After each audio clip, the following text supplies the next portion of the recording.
So today we're going to be talking about genetic diversity, fun stuff. So here's a warm up. So why might it be bad for a species to interbreed? We haven't or inbreed. We haven't gone over it really yet, but just off the top of your head. Anyone? It's gross. It's gross. Yeah. I mean, definitely, it's not something you want to do, and we'll get into the kind of nitty gritty on why that's not favorable. Anyone else? Doesn't it make you born bad? Yes, it can make you. It can make your offspring more susceptible to genetic diseases and the like of that. Yeah. Okay. So go ahead, get out your notes. Russell. Okay. Oh God, we went too far. Okay. So, first things first, let's talk about genetic variation. So, it's defined as the difference in DNA sequences among individuals within a population. So, what does that really mean? Well, within an entire population, there's a bunch of different genetic sequences among individuals. So, one person has small a, and another has big A, right? With the different allele frequencies. So, with this, over an entire population, you're looking at, well, what is the frequency in these sequences? And why might it be beneficial? Well, let's look at these two pictures here.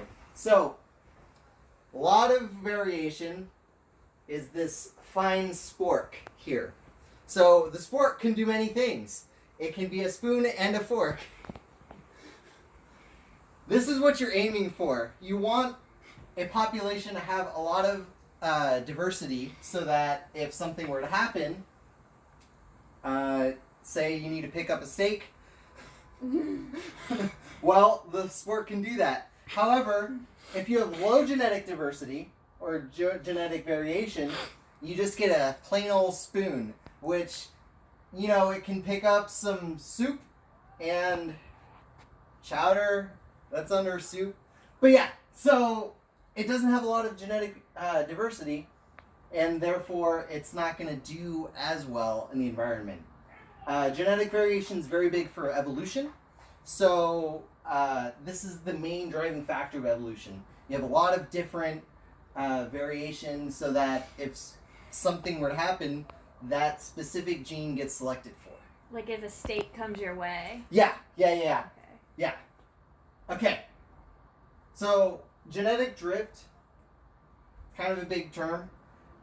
It's defined as the variation in the relative frequency of different genotypes in a small population, as opposed to a big population. We're just looking at a small one, owing to the chance disappearance of particular genes as individuals die or do not reproduce. So, this is just talking about a loss of certain genes, right?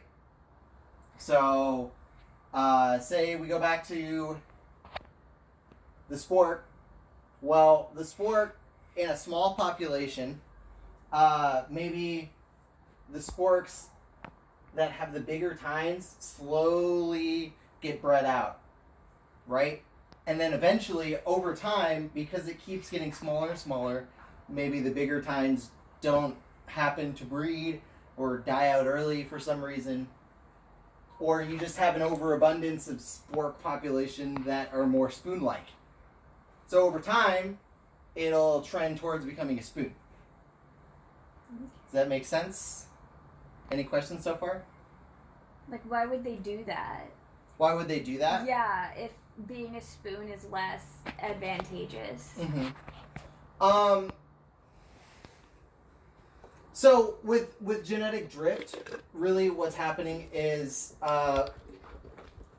it's a small population and maybe it got separated.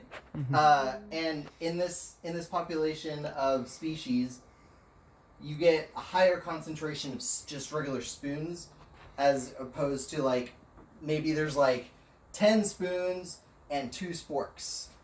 and something went wrong with one of the sporks, and therefore there's like one spork now that can breed and 10 spoons. So over time, it's just going to be the spoons that survive, right? Just, it's a random occurrence, and it's not really what you want. And then, so now we're going to move into like another subdivision of this, which is the bottleneck effect. So it's kind of, so this is the same that it is in principle for driving, if any of you drive here, as it is for genetics, right? So it's a sharp reduction in the size of a population due to environmental events or human activities. So the most popular one, or one of them, is the elephant seal. They were hunted near extinction.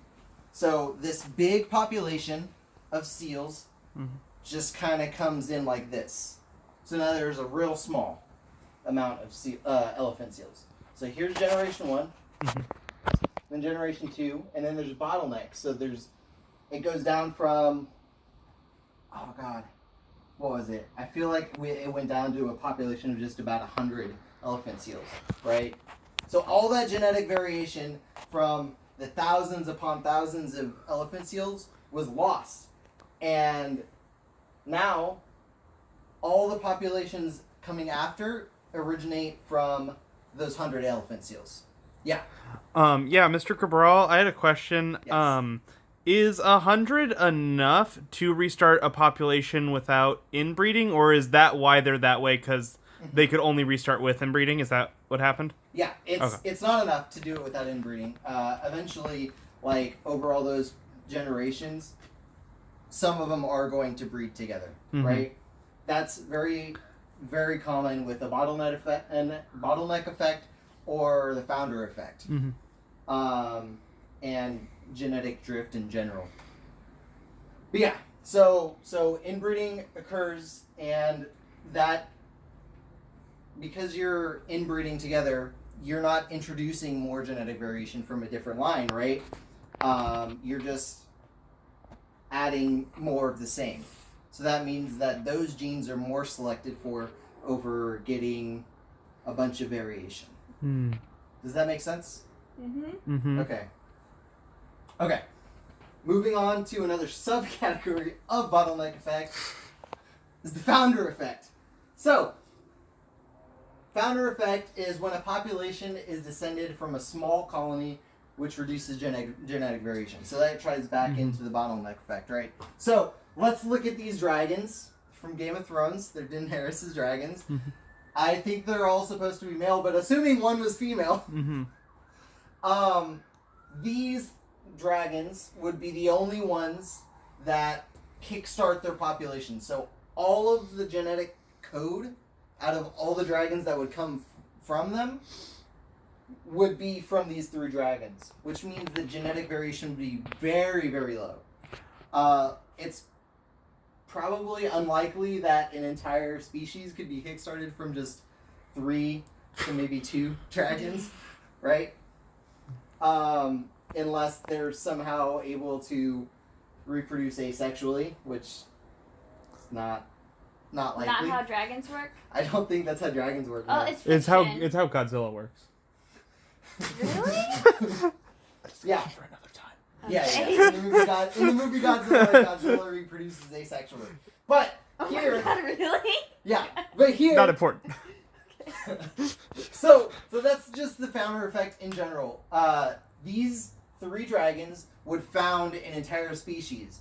This also happened with Darwin's finches, and that was a little bit of low genetic diversity. What you find in these kinds of scenarios is that some traits can get drastically selected for because they're inbreeding.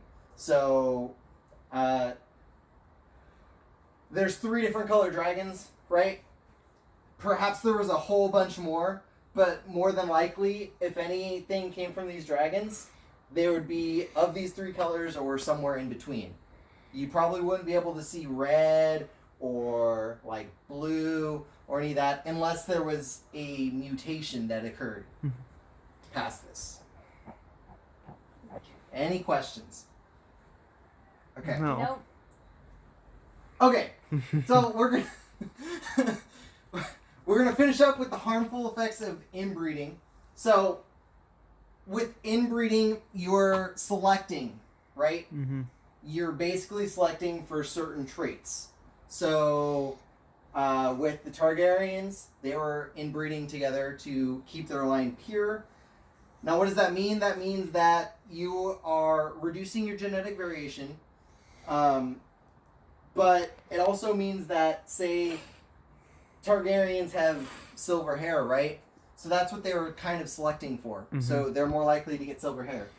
The downside of this is that a lot of genetic diseases are recessive, and therefore, when you start inbreeding and selecting for your genes to continue, Mm-hmm. it becomes more likely that these recessive genes are going to manifest. So, in Game of Thrones, it seems that, like, insanity or madness is a genetic feature. It's heritable. They say that every time a Targaryen was born, they flipped a coin, and 50% of the time they'd go insane. That's because they inbred so much, right? So insanity could be a recessive trait, but they're making it more prevalent because they just keep breeding and making it more, not dominant. It's not a dominant trait, but just more prevalent in the gene pool of them. So because they don't have dominant traits to overpower the Mhm. recessive insanity. Well, they do, but it's less likely because of just how it worked out. So, let's say the original two Targaryens were both like heterozygous, right? So they had a big A for dominant sane, and a little a for insane, and it doesn't For manifest. kill everyone. Yeah, it doesn't manifest because it's dominant to be regularly sane. Mm-hmm. They bred together, and their children would have had a 25% chance of being insane. Say they had 4 children, one of those is insane, right? And then the other 2 are Homozygous? yeah, no, they're heterozygous. Oh, okay. So they have the recessive insanity. Mhm. One of them just is like, I'm super sane, guys.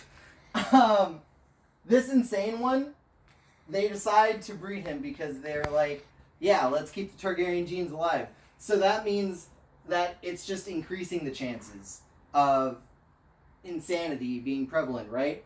Especially if it goes into a heterozygous one, there's an even larger chance now, a 50% chance, that they're going to be insane. Mhm. And because they keep doing this, there's even more chances that there's an insane one and an insane one that breed, just making more insane babies, Mhm. right? Mm-hmm. Mm-hmm. That's what inbreeding does. It just makes it more likely that these bad traits, these bad genetic traits, are going to occur.